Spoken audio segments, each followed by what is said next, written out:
Welcome to Green Connections Radio, where we help you live green, work green, and earn green. I'm Joan Michelson.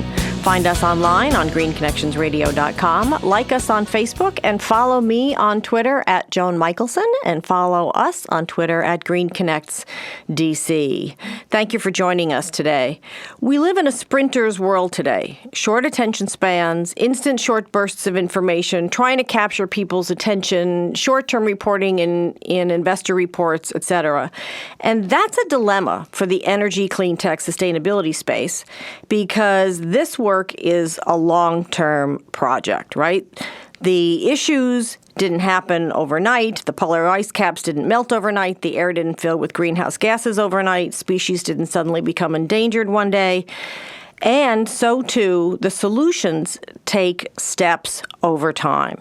As Dave Stanges, Chief Sustainability Officer of Campbell Soup Company, told me last week, sustainability issues permeate every aspect of the business and are long-term. And as such, they affect the bottom line in various ways, from reduced costs to new revenue streams. Yet, according to some new research coming out, investors are not getting the value of sustainability initiatives to the bottom line. Our guest today wrote a provocative article in GreenBiz this week on this issue and the new McKinsey study that's coming out soon. Joel Makower is executive editor and chairman of GreenBiz and a regular guest on Green Connections. Welcome back, Joel. Thanks for being here today. Thank you, Joan. Joel, what I hear you and McKinsey saying in this piece is that there are investors that only focus on clean, green companies, such as Osmosis Investment Management that Sheila Bonini talked about. Tell me about this multi-trillion-dollar failure to communicate, because there's so much data out there right now. Yeah, I mean, you can think of it sort of like nutrition information and how nutrition labels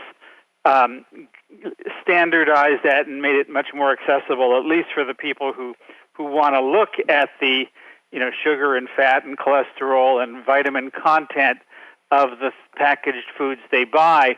And in a similar way, there's lots and lots of information out there.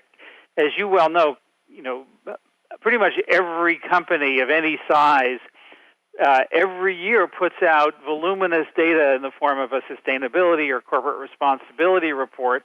Sometimes that's even integrated now with the more traditional financial annual report.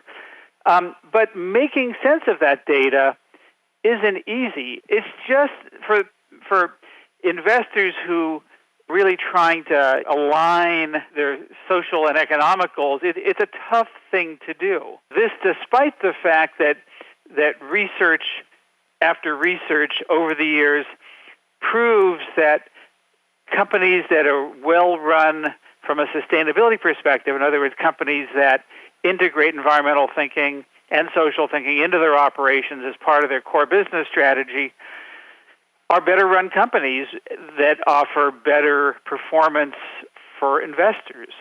So that's the disconnect. So why aren't investors getting it? If the numbers are so clear, and obviously we have the Dow Jones Sustainability Index, we have the Sustainable Financial Accounting Standards Board, we have other indices. If the data is out there, I mean, it's up to the investor's job is to interpret this data. I mean, they issue analyses every day. First of all, not every investor, in fact, only a relative handful of investors get that this makes for better companies with better returns. And, and even some of that, just because a lot of this stuff is as political as it is anything else, the causal relationship has been proven by a number of different research studies. There's just not enough motivation, I guess, on the part of investors to really, delve into this. Plus, not enough motivation to take the time to sort through the information, which, as we said, isn't well presented in the first place. Each of these publicly traded companies has entire departments called investor relations, whose entire raison d'etre is to make the company look good to investors. Isn't it their job to make it easier for the investors to understand the impact that these initiatives have on the bottom line and the performance of the company? It's absolutely their job, Joan, but that presumes that the investor relations people inside companies understand this and integrate it and internalize it and then learn how to communicate it. And that last part, learning how to communicate it, was one of the points driven home by the McKinsey study. They said that, there's just, companies haven't figured out how to translate this. The financial benefits of sustainability are clearly understood across the organization. You'd think that, it's all within one company, they're leaders, they're proud of it, that everyone should know about it, but some companies just haven't either taken the time to do it well, to make sure that the investor relations people fully get this, that the CFO, the financial head of the company, fully understands this.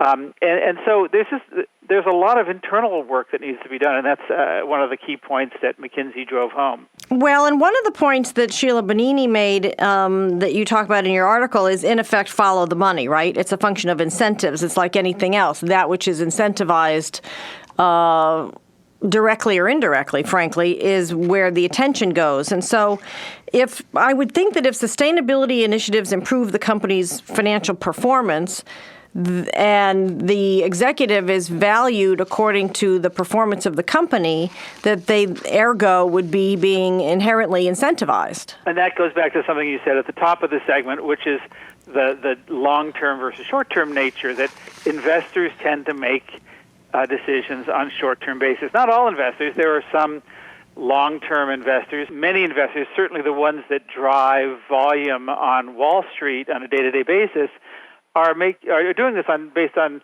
very short-term calculations, quarter by quarter. And, as you said, a lot of the solutions that companies are undergoing, they're making 5, 10-year commitments, sometimes mid-century commitments, 2050, or at least 2020. Well, what's interesting is, especially for people like you and I who live in the land of communication, is that this really is, in many ways, a language problem. I mean, when I had Dave Stangis on of Campbell's, who built the sustainability operation at Intel and is now doing so at Campbell's, he said there are certain words that he can't use internally or even with some of his external stakeholders, because they'll walk out of the room. Like, he can't use the words climate change. He'll clear the room. Yeah. We've long maintained at GreenBiz that real job of people like Dave is to be chief translation officer. That's great. To be able to take the world of, climate change, for example, or toxicity or air pollution or regulations, and translate it into the world of risk and efficiency and innovation and market demand and investor relations and other things. And some companies are doing a pretty good job, and Dave, I think, is really at the forefront of that, but it's still a pretty short list. So just in closing, quickly, you talk in your article about the building blocks of successfully communicating these issues, both internally and externally.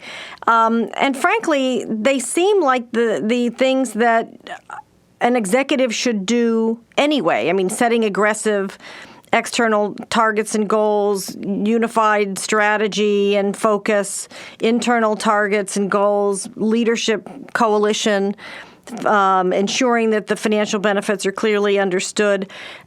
Isn't that Management 101, Leadership 101? Yeah. I mean, it maybe even be undergrad. I mean, this is just good communications. It's not rocket science. And that's, I think, the real message of the McKinsey study, is that we need to help companies, or companies need to figure out for themselves, how does this become the language of money? And until it does, we're still going to be just sort of working at the margins. Right. Well, one of the things that I took away from your article was that we've been focused on getting companies to do the right thing, when it sounds like we need to train the investors, because the investors are driving corporate leaders' decision-making. There's a virtuous circle where each communicates to the other and each helps the other better understand. And, and there's feedback loops where, people nod their heads and smile and say, I understand, and then their behavior changes, and then they're able to understand a little bit more and a little bit more, and eventually they internalize it. we're just simply not there yet. Well, thank you for joining us today, Joel. I really appreciate it. This was a very interesting article and a wake-up call, I think, for a lot of us who care about the financial benefits of sustainability and clean tech, as well as the environmental and societal ones. So thank you very much for doing this. It's my pleasure, Joan. And